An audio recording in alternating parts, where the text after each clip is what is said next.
Welcome to ఇతిహాస stories.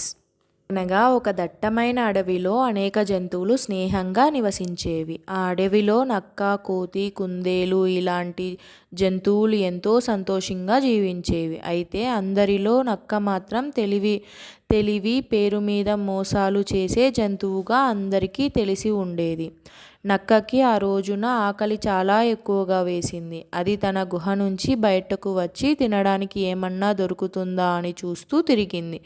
తినడానికి ఏమీ కనపడలేదు. అప్పుడు అది ఒక కోతిని చూసింది. ఆ కోతి ఎప్పుడూ మెచ్చిన పండ్లు, గింజలు, తీపి పదార్థాలు ఉంటాయి.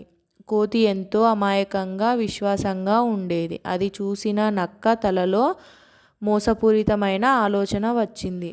నక్క కోతిని దగ్గరకు పిలిచి ప్రేమగా మాట్లాడింది. ఓ స్నేహితుడా, ఈ అడవిలో పాతకాలంలో నిర్మించబడిన ఓ పవిత్ర దేవాలయం ఉంది. అక్కడికి ఎవరైనా వెళ్ళి మనస్ఫూర్తిగా తమ కోరికను పెట్టుకుంటే అది నెరవేరుతుంది.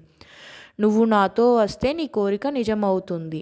కోతి ఆశతో నక్క మాటలు నమ్మేసింది. అయితే రా నక్క, మనం వెంటనే వెళ్ళిపోదామని చెప్పింది కోతి.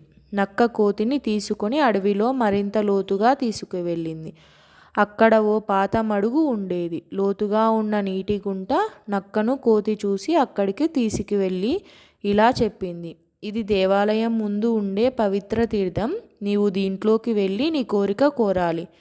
కోతి నీళ్ళలోకి దిగగానే నక్క చలాకీగా దాన్ని వదిలేసింది. అక్కడి నుంచి పరారీ అయ్యింది. తను కోతికి తీసుకువెళ్ళిన తినుబండారాలన్నీ తీసుకొని తన గుహకు వెళ్ళి తింటూ హర్షం వ్యక్తం చేసింది. కోతి మడుగులో చిక్కుకుంది.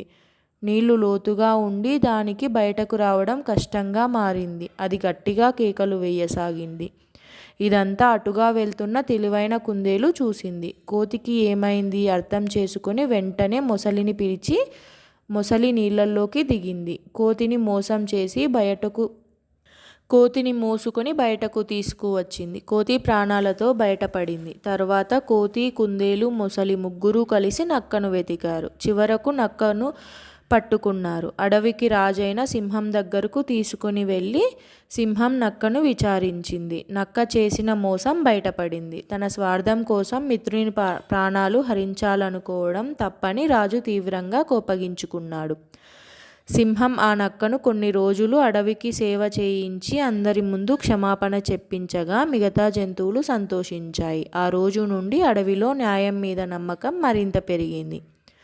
ఇందులోని నీతి ఏమిటంటే, అబద్ధం ఎంత తెలివిగా కనిపించినా నిజం ముందు నిలవదు. నిజం చివరికి గెలుస్తుంది. ఒక ఊరిలో చిన్నపాటి రైతు వాసు నివసించేవాడు. వాసు చాలా పేదవాడు, కానీ చాలా కృషి చేసి తన పొలం సాగు చేసేవాడు. ఒకరోజు పొలం కొండ చుట్టూ పనిచేస్తూ వాసుకు ఒక చిన్న బుట్ట కనిపించింది.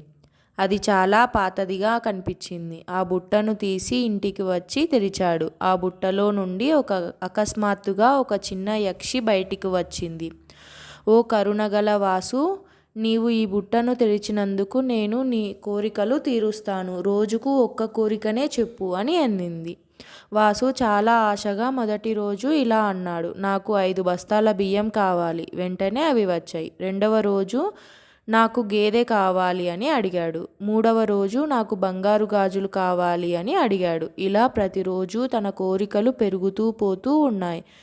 కానీ వాసు తృప్తి పడలేదు. ఒకరోజు అతను కోపంతో ఇలా అన్నాడు. నాకు ఈ బుట్టే అవసరం లేదు. ఇది నా తృప్తిని తగ్గిస్తోంది.